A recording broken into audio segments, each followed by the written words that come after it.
Good morning. Hello, everybody. All right. Let me just see. Are we live in the group? Yes, there we are. Oh my goodness. Hello. Good morning. Let me just, oh, and let me just put, oh, oop, that's me on my phone. Oops, I forgot to mute the phone. Right.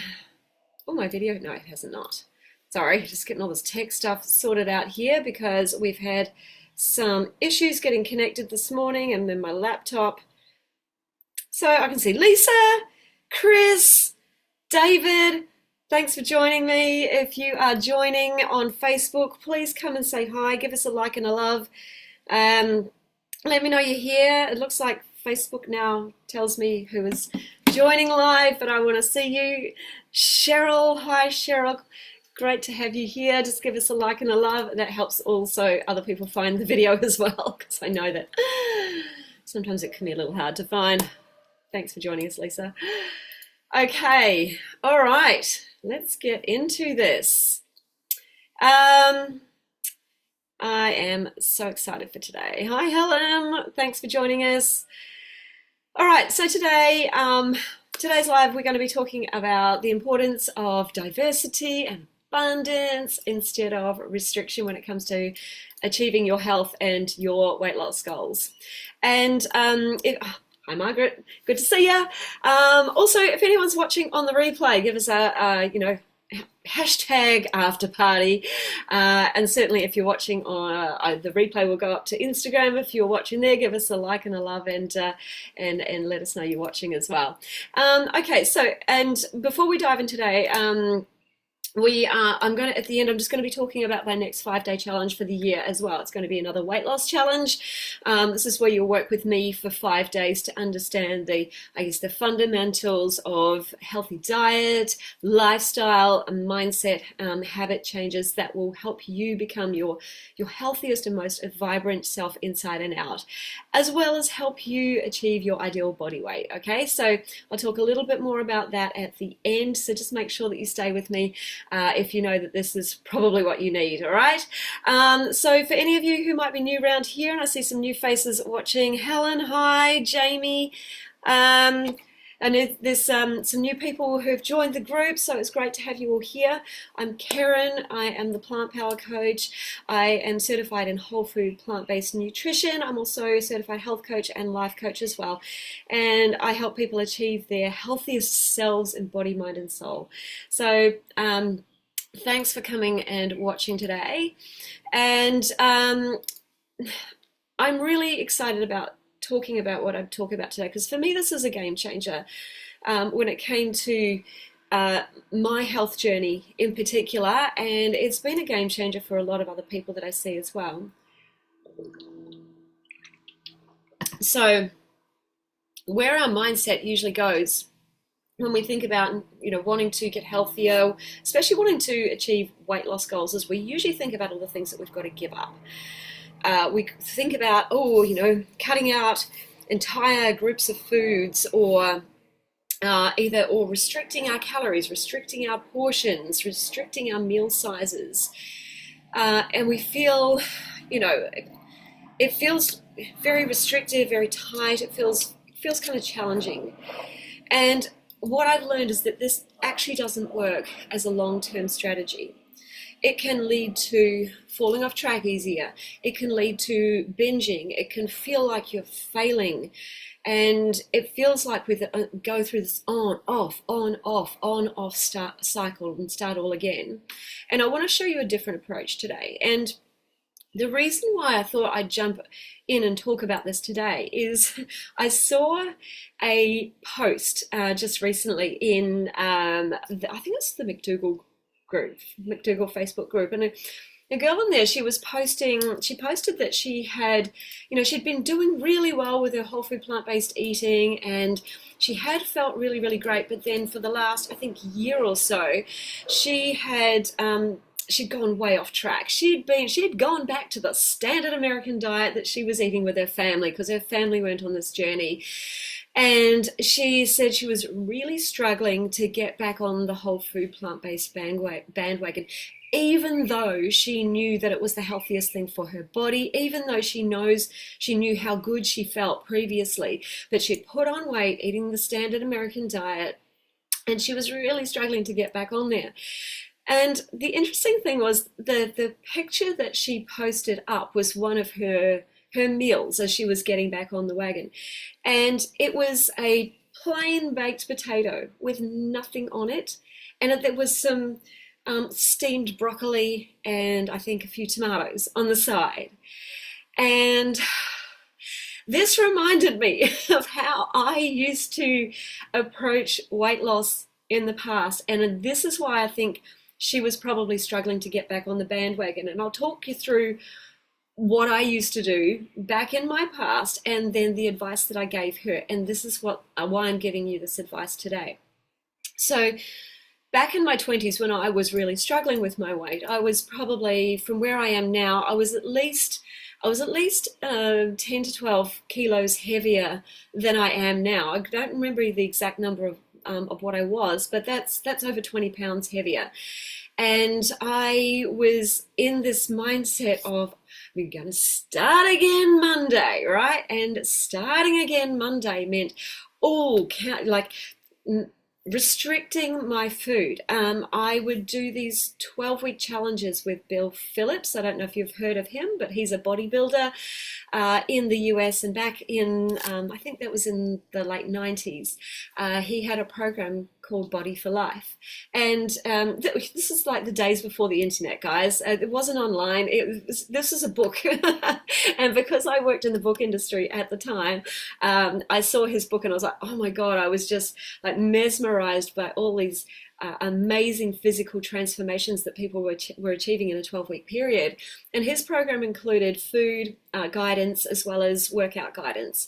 And his food guidance included things like understanding, balancing your plate with protein, carbohydrates, and vegetables. That's how he categorized them. So for most people, the protein is the meat. The carbohydrate is things like rice or potatoes, our starchy foods, what we call starch in the plant-based world. And then there was vegetables. And what he would say is choose one protein, one starch, one vegetable, and just cooking it in a very simple way, and that's kind of the nutrition guidelines that he gave. And he would say, divide your plate into thirds, have a third for each portion. And so that's how I would start my dietary approach. And I was making sure I was getting balanced, protein, carbs, and vegetables. He didn't talk about fats at all. Of course, I was cooking my food in oils, but the approach that I was taking is, okay, I would either have some plain rice, and then a vegetable. I would take something like broccoli or cauliflower, or something else, and just have some fairly plain vegetables. And then my protein was one of those foam meat, seitan patties that I used to get from the Asian store. And that was my meal. They were the majority of my meals. And oh my goodness, it was, it sounded sensible. And then the workout plan was like 6 days a week, and it gave you a specific plan, and that was all good. But the food part of it was really, really hard. I would get to a point where thinking about eating this way was making me gag.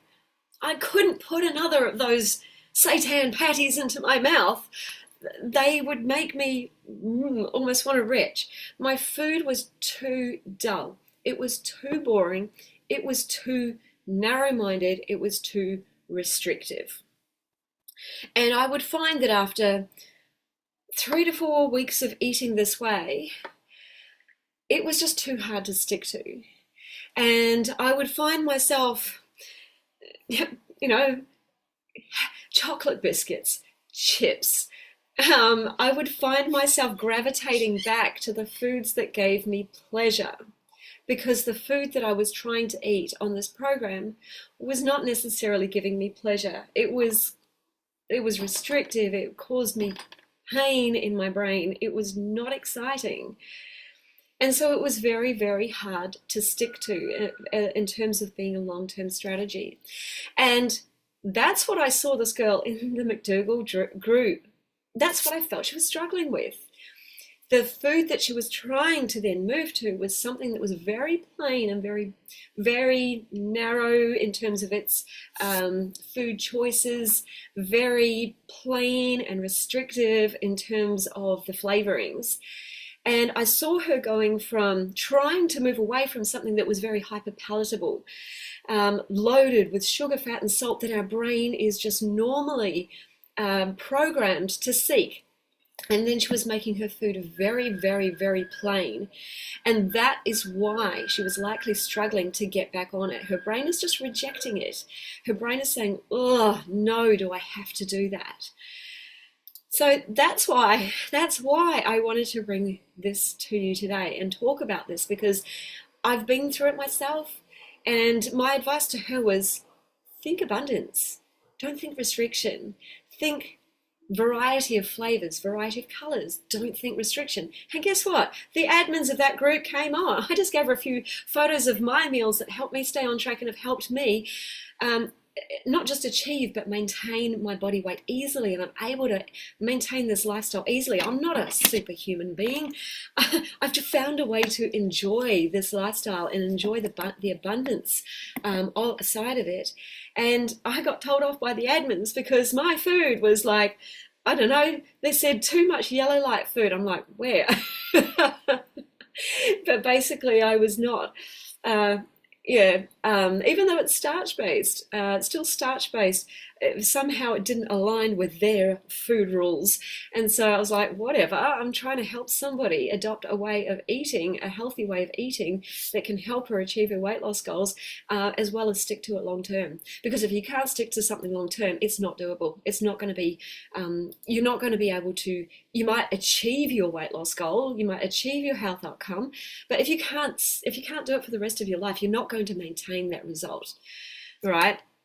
So, has anyone got any questions about that so far? I'm curious to know if any of you have had this particular pattern in the past, whereby you've kind of restricted your food so much that you feel like it's really difficult to stick to, and every time you go to eat, it's like, do I have to eat that?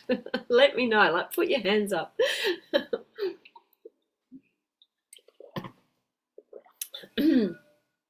Oh, excuse me, I am thirsty today. All right, so let's talk about restriction and why restriction is not the approach that we want to take long term. So, first of all, there is actually a psychological impact to restriction. Psychologically, restriction triggers scarcity mindset. So your brain doesn't hear do or don't. It just hears the thing that you are thinking about. So like I say, if I tell you not to think of a pink elephant, what's the first thing that pops into your mind? Right? It's a freaking pink elephant. You can't get it out of your mind. Your brain doesn't hear the do or don't. So it's the same with your food. When you tell yourself you can't have something, guess what your brain's thinking of? It's thinking of that food all the time. And it leads to things like cravings, obsession, food obsession. And it increases the importance of that food in your brain. And that eventually leads to falling off the wagon. It leads to potentially binging. All right. So I had a client who would swing from either ends of the scale. From she would try and go to this ultra restrictive way of eating, like literally the baked potato and the broccoli, steamed broccoli, and flipping over to diving into ultra processed foods every day. And her desire to restrict was causing this binge effect. and it just wasn't working for her. I tried to help her get into a more stable and abundant way of thinking about food that she could maintain long term, something that was going to be delicious to her long term, instead of the restrictive way that she was trying to eat. Because our brain is designed to seek pleasurable foods. When we try and restrict the flavors too much, oh my God, I don't want to eat that. I want to eat like this. We become like a little child, is like, no, I don't want to have, I don't want to have just plain broccoli for breakfast. I want Cocoa Pops. I want chocolate, money. And our brain just becomes like a little child going, no, I don't want this, because it's too boring. It's too restricted. I'm telling myself I can't have this. And so I want this all the time. And so what are we going to do? We try and restrict that. That's what we want. There is actually a physical impact to restriction as well. If you are cutting entire food groups, so this is like for people who want to do the keto thing, and I don't even just mean like animal keto, I'm talking about plant-based keto, or if you're wanting to cut out whole like types of foods like nuts completely, it may sound like the ideal way to do it logically, but it's a quick fix and it's not actually sustainable in the long term. And if you are physically restricting, say, food portions or types of foods, you're trying to reduce your carbohydrates, not eat so many carbohydrates, for example, this strategy of restricting your food, not eating enough of the variety and the diversity, it can actually slow down your metabolism long term, because your body then starts to go into survival mode. And what it's going to do is it's going to hold on to fat stores in order to protect itself. Your body is programmed for survival. And so it's not going to let you do things that are going to put it at risk of survival. It is way smarter than we are. And if you start way under eating too much, if you start cutting out carbohydrates, if you start cutting out healthy and important foods in your diet, it's going to actually cause you to gain weight over the long term until you start eating normally again. It actually has an impact of slowing down your metabolism so that your metabolism is matching what is going into your body. All right, so we don't want to restrict our portion sizes. We don't want to cut out whole food groups either. There is also an emotional impact on restriction of food as well. So when you try and restrict too much, and your brain is then focusing on what you can't have, so you desire it, you crave it more, and then you eventually give in, this binge restrict cycle starts to set in. And then you go into that emotional self beat up cycle as well. And this can lead to what I call fuck it eating. This is like, well, I made a mistake, I may as well just ruin the whole day. And then that can send you on down this path of, taking way longer to get yourself back on track again. Like, I made a mistake, so I may as well just keep going. That's what I used to do. That's what I was doing 20 years ago. And it was really destructive because, it sets you up to feel like you are a failure. But you're not a failure. It's the restrictive diet that's actually failing you. So, guys, restriction isn't the answer. I don't want you to restrict yourself. You're not restricting the abundance of foods that you're eating. You're not restricting whole food groups. You're not restricting portion sizes or overly restricting your caloric intake.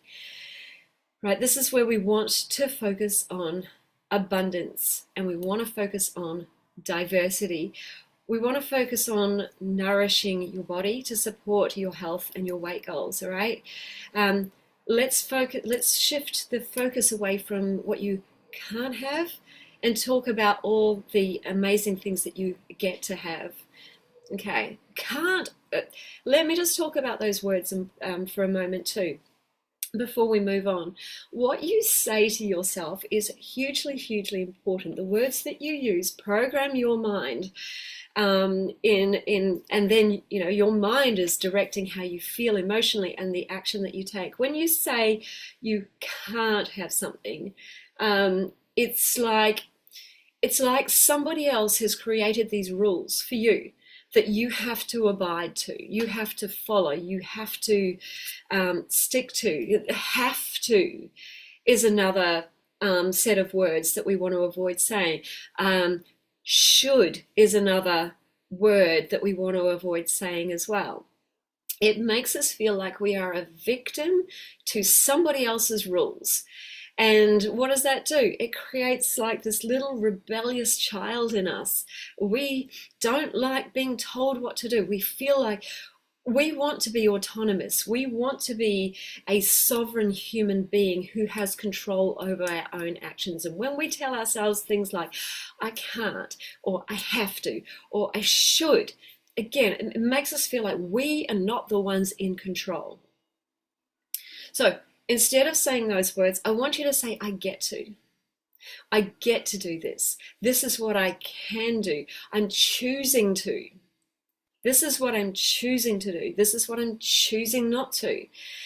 The words that you use will put the power back in your hands. You feel so much more empowered that these are your decisions and not somebody else's decisions. You're not being made to do something. You're choosing to do something, all right?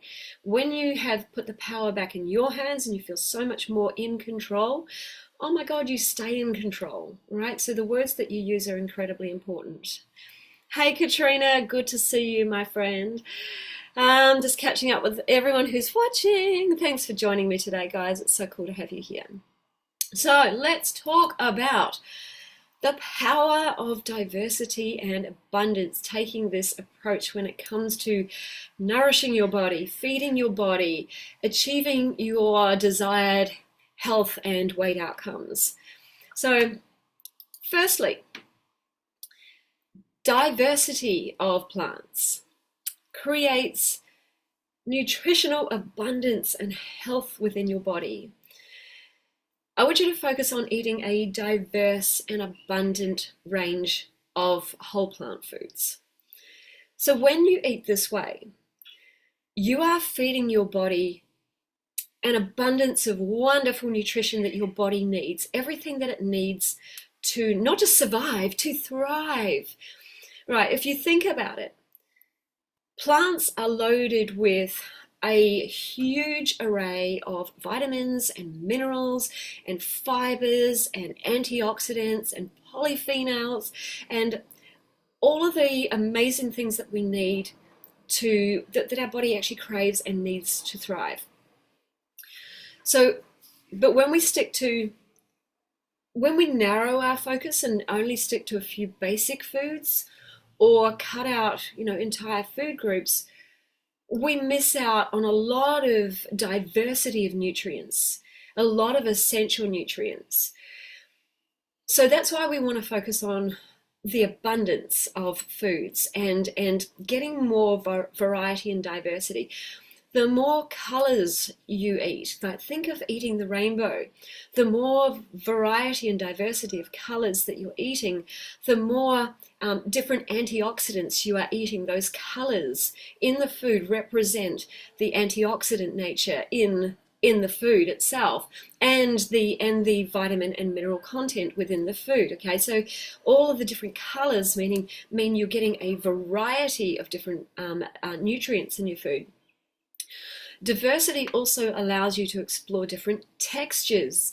Having different texture gives our brain the diversity that it needs. I'll give you one thing about our brain too. Like our brain, while it loves certainty, it also craves diversity. It craves variety. We do need variety in not just in our life, but in our food as well. So a variety of textures and a variety of flavors keeps things interesting to our brain. Imagine this. You wake up and you do the same thing, same exact thing every single day.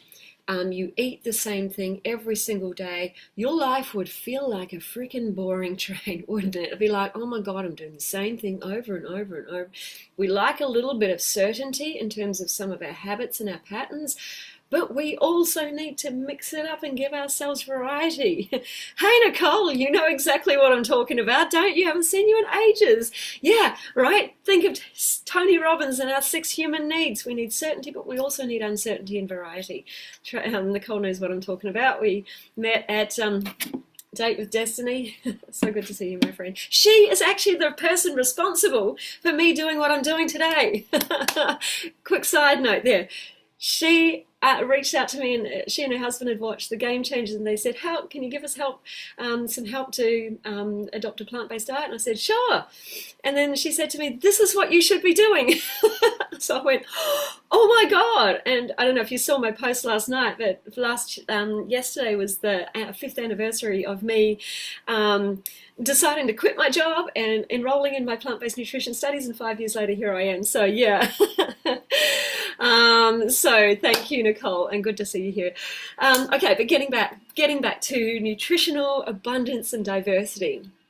So when we eat the rainbow, when we eat a range of different types of foods and we're keeping it interesting to our brain. We're having that variety that keeps our brain excited, and we've got a different range of flavors as well in there as well. Our brain stays connected and is interested in what we're eating, but also we're giving our body that whole array of different nutrients that our body actually needs: vitamins, minerals, antioxidants, fiber, all the things that our body needs to thrive. Right? It's so important. This is how we can nourish our body at a cellular level, as well as our gut microbiome, which I'm going to talk about very shortly as well. And don't be too afraid of even your yellow light foods. I want you to be aware that some foods are higher in calorie density, like nuts, like seeds, like avocado, like what else have we got in there? Some of our dry foods. Some of these foods are a little higher in calorie density. Yeah, that's okay. They offer variety in terms of flavors, in terms of textures, in terms of different vitamins and minerals and healthy properties. All right, so we want to make sure we are still eating some of these foods, but we just want to eat them in awareness. We just want to make sure that we are focused on calorie density, right? And I don't want you to restrict your food in terms of the amount of calories that you're eating, or the plate size. I just want you to focus on calorie density. So whole plant foods are naturally lower in calorie density, apart from the nuts and seeds, and some of those foods in the orange light category. You just want to be aware of that. But when you focus mostly on those green light foods that are naturally low in calorie density, you get to eat a beautiful, abundant plate full of food that has very little calories. And why does it have very little calories? Because they're very high in water, they're very high in fiber. Water has 0 calories, fiber has 2 calories per gram. All right, so you get to eat a very, a decent sized portion of food. You get to eat to satiation. I want you to eat to satiation so that your body feels like it has had enough. And what is that? It means your gut now feels satisfied. And when it feels satisfied, it sends a signal up to your brain going, hey, guess what? We get to stop now. We feel good. And when you're eating the low calorie dense foods, you're not necessarily eating into a calorie surplus. You are still able to eat the right amount of food, feel satisfied, and achieve a calorie deficit. All right, so that's why we don't want to eat tiny portions or small portions, and we certainly want to maximize the amount of plants that we are eating here and feel really, really satisfied.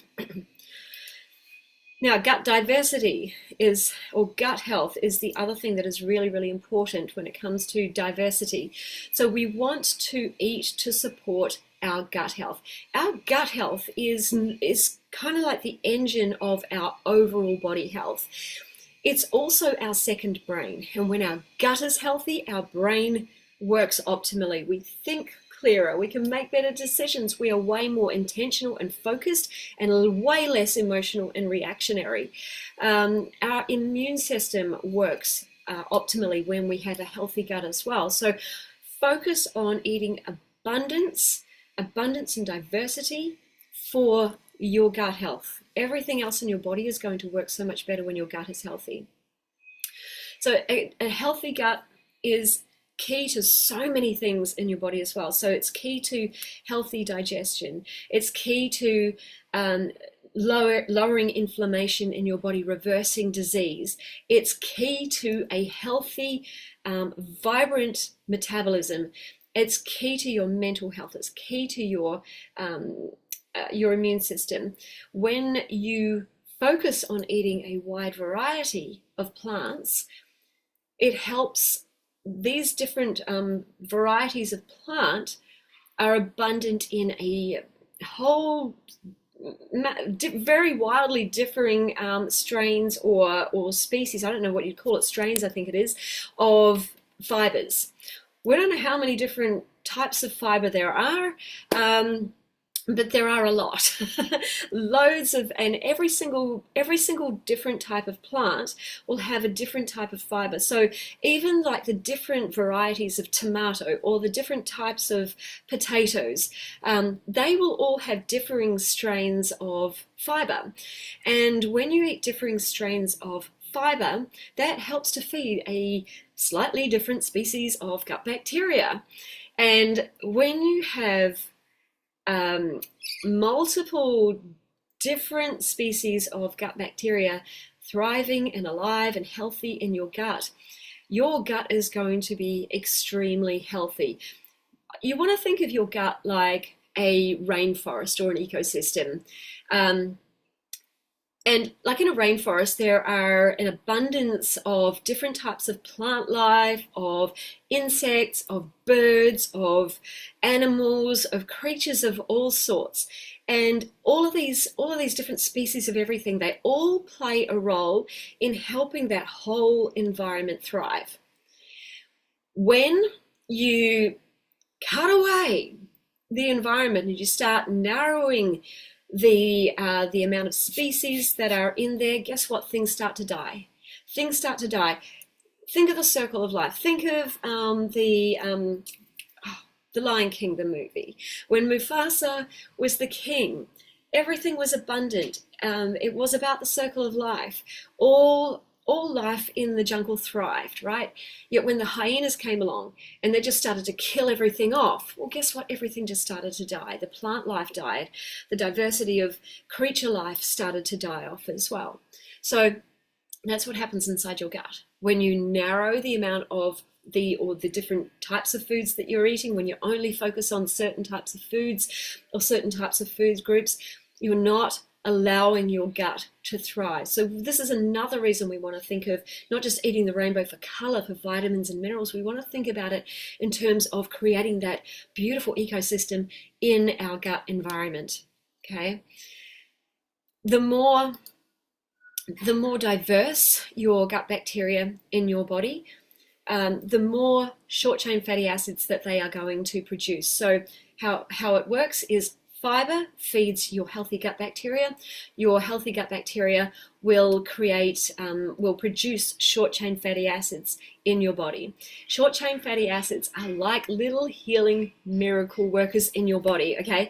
What they do is they help to heal the gut lining. So if you've got any gut damage that might be causing leakage into your body, creating inflammation or your immune system to go a little bit haywire, these short-chain fatty acids will actually help to repair the gut lining, help repair the intestinal barrier.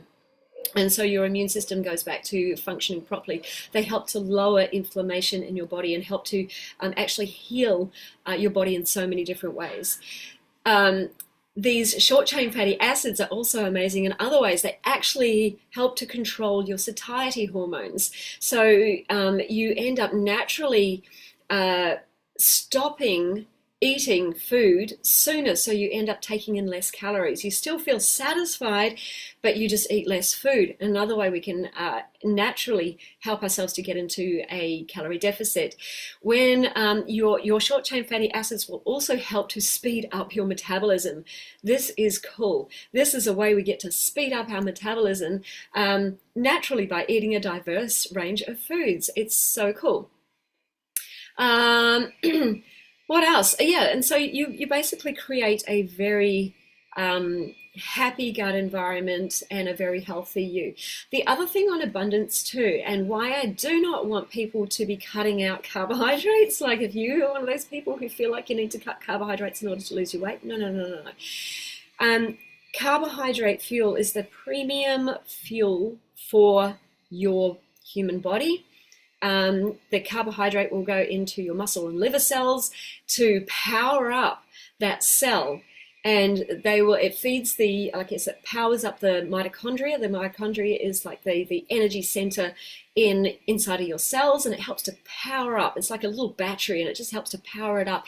And that's another way we can help to speed up our metabolism. When we eat carbohydrates, our body starts to produce more body heat. We actually get more energy. We can move our body so much more. I don't know about you, but like being a high carb person, I just feel like I've got so much energy all the time, right? So this is really cool. And I see people doing these low carb protocols, and they just feel like they're so sluggish all the time.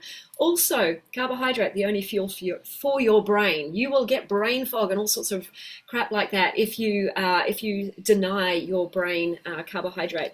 The other way that we slow down our metabolism if we're not eating enough carbohydrate is that our body needs glucose. It needs glucose for energy. So if you're not giving it to your body through food, what your body is going to do is break down your muscle mass, which is something we don't want to do. It's going to break down your muscle mass to convert that into glucose or for energy and for your brain, right? And so when you break down the muscle mass, guess what happens? Your metabolism drops. You then need to start eating less food if you don't want to be in a calorie surplus. All right, so we don't want to do that. We want to keep our muscle mass high. We do not want our body to be breaking it down for energy. So we want to be feeding our body the right energy. There are other ways you keep your muscle mass high, obviously, and that's working out. Okay, but moving on now. Does anyone have any questions about that so far? Just drop some questions in here if you have any. I can't see any so far. Alrighty. Beautiful, beautiful, beautiful. So that's, in a nutshell, why we want to be focusing on abundance. Okay, so we want to also talk about having a healthy relationship with your food. And I want to help you move away from a scarcity mindset, if this is where you've been sitting, and help you focus on having an abundance mindset.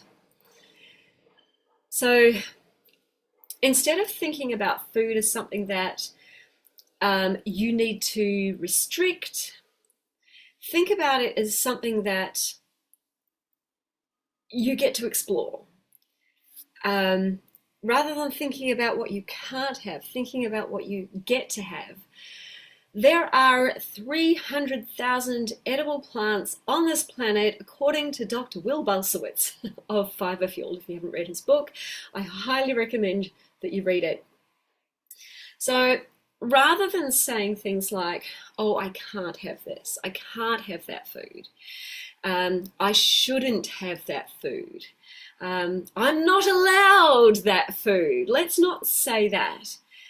Let's focus on saying, I get to nourish my body with an amazing, diverse variety of whole plant foods. It feels so much better. It feels so much more empowering than saying, I can't have that. It's about you giving yourself the best possible nourishment because you're worth it. When you make your meals, aim to like show yourself the rainbow. lots of variety of colors. Really get into the greens, the purples, the oranges and yellows. Make it visually appealing. It's not just about, so our brain, like our eyes, they're biologically designed to be attracted to color, to seek out those vibrant colors. And why? It's because those colors tell our brain that this food is, it's right, it's at its ripest, it's ready to be picked, it's full of important nutrients that we need for survival. So think about, dressing your plate up in a range of beautiful, diverse colors. You don't have to have all of the colors in the same plate. You don't need to go to that level of, you don't need to try and be that perfect with everything. But do think about across your day, if you were to take photos of all of your meals, like what would that look like? Would you have the same colors across all of your meals, or would you see lots of diversity of colors? I want you to think about it from that perspective, and think about diversity of textures and flavors as well. So you want your eyes to be drawn to the food. We love a plate full of color. Think about your taste buds want to be drawn to that food as well as your brain. Your brain wants to look at it and go, oh, I see texture, I see diversity, I see color. And you want your brain to love and be desiring eating that food. You want your taste buds on board as well. We don't want to restrict our food so much that our food tastes really boring. We want to make sure that we've got beautiful color and beautiful flavor with our food. We want to desire eating our food. Think about finding some new flavors, new textures. Is there something out there that you haven't cooked with or cooked with for a while? Are there? I am so hanging out to try one of those purple, I think it's, whether it's Okinawan or Hawaiian sweet potatoes, I'm not sure exactly which one it is. I cannot find a purple sweet potato here in Melbourne. Like, I've even gone onto the internet and Googled where to buy, and the only thing I found was a purple non-sweet potato, which was amazing, beautiful color, and I made some purple gnocchi out of it. But I've not found purple sweet potato. By the way, guys, if anybody knows where I can get a purple sweet potato in Melbourne, please feel free to let me know. Drop it in the comments or message me. I want to try one because I hear that they're so beautifully, they've got such a beautiful flavor. But, that's what I want to do. I want to find some new things that I haven't had before and make it fun and exciting to explore. When you focus on getting that diversity and variety into your diet, you actually feel like you're never missing out. It always feels like a bit of you're kind of exploring this world, and it feels really cool. And when you focus on eating this way, that is very abundant in lots of different diverse fibers and nutrients, you don't have to be 100% perfect and restrictive all the time in order to achieve your healthy results, because you're giving your body everything that you need for it to thrive, for it to not just survive, for it to thrive. You are going to have way less cravings. You're going to have way less pull towards unhealthy foods because your desire for them will just fall away. But it means that when you do have these foods, you're not going to be sucked back into eating them. You're going to recognize, oh, that tastes a little bit not quite like I remembered. It's not going to be quite as nice as you remember. And you're going to feel pulled back to these beautiful flavors and textures and colors and diversity of the plants that you're eating. You know that you're going to be feeling good that way because all of your microbiome is now set up to crave those foods. But like I say, you don't have to be 100% in order to achieve your goals. Just nourishing your body with what it needs is going to help you speed up your metabolism and help your body actually to heal. If I think about one of my clients, Bev, she's my, what do I call her? Cousin-in-law? She's my cousin's wife. She came and worked with me. She lost 80 pounds when we transitioned her diet to be more plant centric. She didn't go completely whole foods plant-based because she didn't want to. That's not how she wanted to live the rest of her life. So she did continue to include some meat in her diet. But what we did is we vastly changed the proportions of what she was eating. And instead of mostly meat and a lot of dairy, she decided to get rid of dairy. That was going to support her her body in terms of her PCOS. She had PCOS, so we had to work with that. But she exploded out the plant portions on her plate, ate way more vegetables, and really significantly reduced that meat portion on her plate. She had a big green smoothie for breakfast instead of what she thought was a healthy organic muesli, which was actually 50+% fat, calories from fat, because it was made with a lot of coconut oil. So we changed that out for a healthy green smoothie. We significantly increased her water content. She ate more plant-based plant-based lunches, and dinners were lots of vegetables and just a small portion of meat. And yeah, she was able to have incredible health benefits as well as fast weight loss results. She lost 40 pounds, 30 pounds in 6 months, something crazy like that. And so after about a couple of years, I think it was, she lost 80 pounds. So she's still on that journey, still going really well, and her body is healthier than ever. So you don't have to be 100% all the time in order to achieve these results. It's about significantly increasing your plant portions. Now, Dr. Will Bulsiewicz advises, and actually all of the other gut health doctors that I follow as well. There's many amazing gut health specialists out there. It seems that the not the gold standard necessarily, but I think the advice that we're being given is to focus on getting 30 diverse range of plants into your diet per week. That is like the minimum baseline for a healthy gut environment. So no matter what else you're eating, if you're eating 30 different plants, you're going to be feeding a diverse range of different healthy species of gut bacteria that's going to help bring down the inflammation in your body. It's going to help you heal your body in so many ways, help with your gut health, help with your digestion, and also help to speed up your metabolism, as well as help you to reduce your weight as well. So that is the guidance, 30 different plant points per week. And what do I mean by that? I mean just different species of plant. So that can be, each different variety of leaf duck, green leafy vegetable is a plant point. Each different variety, each different species of, say, tomato or potato or herb, fresh herb is a different plant point.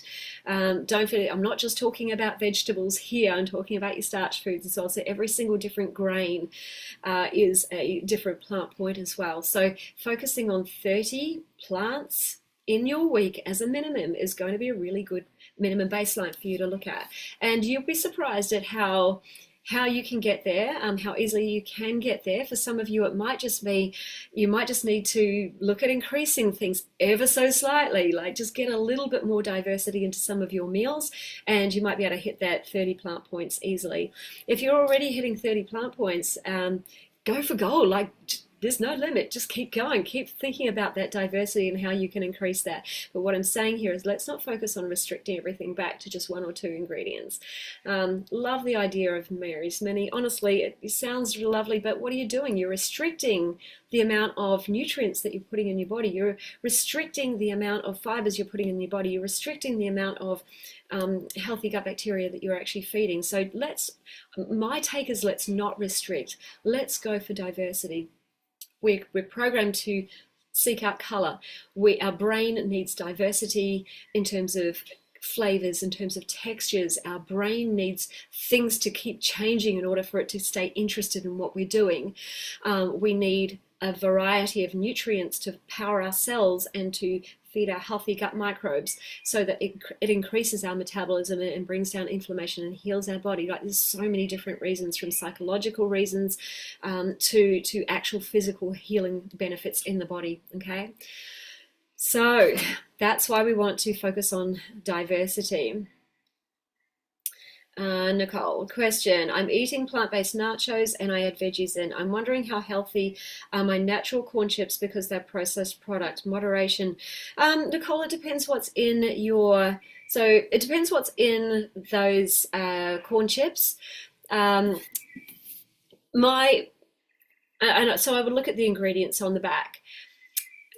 The whether they sit under an orange light food or a red light food will completely depend on the ingredients.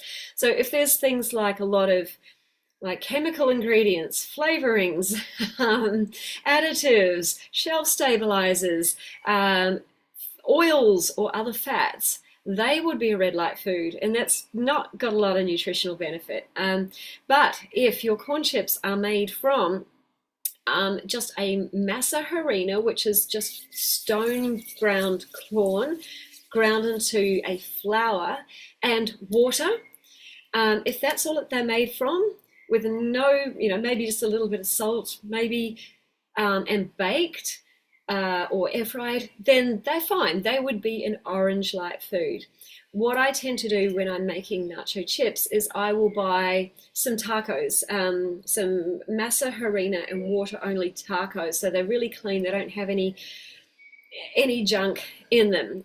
I have the ability to make them at home too. I have the masa harina here, and I've actually now got a taco press as well. That just takes a little bit more time. But I take those taco shells and I cut them up into wedges and I put them in my air fryer. And that's how I make my corn chips, and it's super easy. About 6 minutes or so in my air fryer, and they're nice and crispy. And so that's a healthier version. That would be a step up in the right direction. But I've actually now started making my nachos not with corn chips. I'm actually making them with potatoes. So I'll cut up potato wedges and put those in the air fryer and crisp those up and have all my toppings on top of those. And that's a really cool way to do it too. And that way it's even less processed. So I hope that helps. Canola oil. Yeah. If you can find one without any oil. I don't know if there are any corn chips out there that don't have oil. This is why I go for the tacos and just make them myself in the air fryer. That way you don't need any oils and fats, because those oils add a lot of calories and that's not very calorie dense. But again, if you're not having any issues with it in terms of your health or your weight, it's not something to be like I say, you don't have to be 100% perfect all the time. If it's just an occasional food for you, then that's okay. But yeah, just something to be mindful of. All right. So thanks for sticking with me today. Okay, so that's the end of our session today. So diversity for brain and gut health. Make your food tasty. Make it diverse in terms of the flavors, and don't make it bland and boring and restrictive, or you will not be tempted to eat it. You want to like your food, and aim for those 30 plant points. That's a really good minimum baseline. And now, coming up in November, let me just double check my calendar. Whoops, I forgot to look at the dates. So November, I think we are doing it the 4th to the 8th, maybe not, maybe the 11th. I haven't actually put it into my calendar yet. Let me come back to you. My time, either the 4th of November or the 11th of November, will be my next 5-day challenge. So this time I'm going to run it in a very small group. I only want a maximum of 20 people. So I want people who are committed to coming on this journey with me for 5 days, who are committed to coming to each of these sessions and working with me.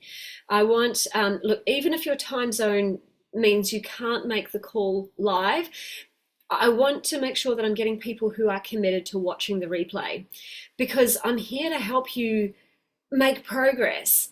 And if you put up your hand to come and do this and you're not committed to the 5 days, you can't be there because you've got things on and you can't watch the replay. If you let life come and take over and drag you off track again, then this is not the session for you. Okay, so I want the people who are committed to this journey, who are actively looking for help to solve their weight loss struggle, All right, and you can be committed to coming to the course or committed to watching that replay live every day for 5 weeks, for 5 days. Okay, so you are actively in a room with me.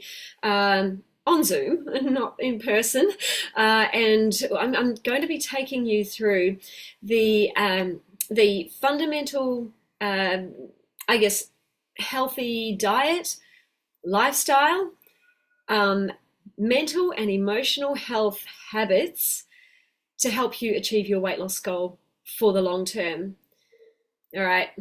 So if you are currently struggling, you feel like you're missing out on something, you're missing some level of detail, whether it's in your food, whether it's in some lifestyle habits that you think might need some upgrading or some working on, whether your mindset is not in the right place, whether you have some stress patterns, some emotional patterns that keep driving you off track, and you are actively looking for help to solve this struggle. You're struggling to do it on your own, you want some help. This next challenge is going to be for you. All right, so either drop me a note in the comments if you would like more details on this, and I will come back to you very shortly. Or if we're not friends on Facebook, please send me a DM, because I won't be able to DM you. My message will just go straight to your spam box and you won't see it, and then you'll miss out. So if you do want to be considered for the next challenge, please let me know either in the comments or send me a DM. And what we'll do next, we'll just jump on a quick 10-minute video call just on Facebook Messenger, and we'll just do it there. And we'll just have a very brief chat. I just want to understand, who you are, get to know you, just understand a little bit about where you're at the moment in terms of your diet, your habits. Just make sure that this is going to be perfect for you. And then if it's right for you, we're going to get you enrolled and get you ready to go. But yeah, just let me know. I'm super excited about the next one. Like I say, it's either going to be the 4th or the 11th of November, my time. So for anyone in the US, the 3rd or the 10th of November. So let me know in the comments if this is what you would like. Anyone watching back on YouTube, you can leave me a comment there as well. I'll try and come back and make sure I read the comments there. Otherwise, you can always find me on Facebook. Just message Karen Sawyer, or come and join my Facebook group, Plant-Based Health and Weight Loss Support. The links are in the video as I posted, so make sure you're a member of the group, and you too can see all my posting about it there, and you can contact me via there. So, thank you, team. It's been a pleasure. Great to see all of your faces today. And does anybody have any comments before we go? Hey, Joanna, good to see you. Nicole, I'm so glad I tuned in at the right moment. Re-inspired. Awesome, my friend. Okay. Thank you, everybody. Have a wonderful day, and I will see you in the next training. Okay, ciao for now.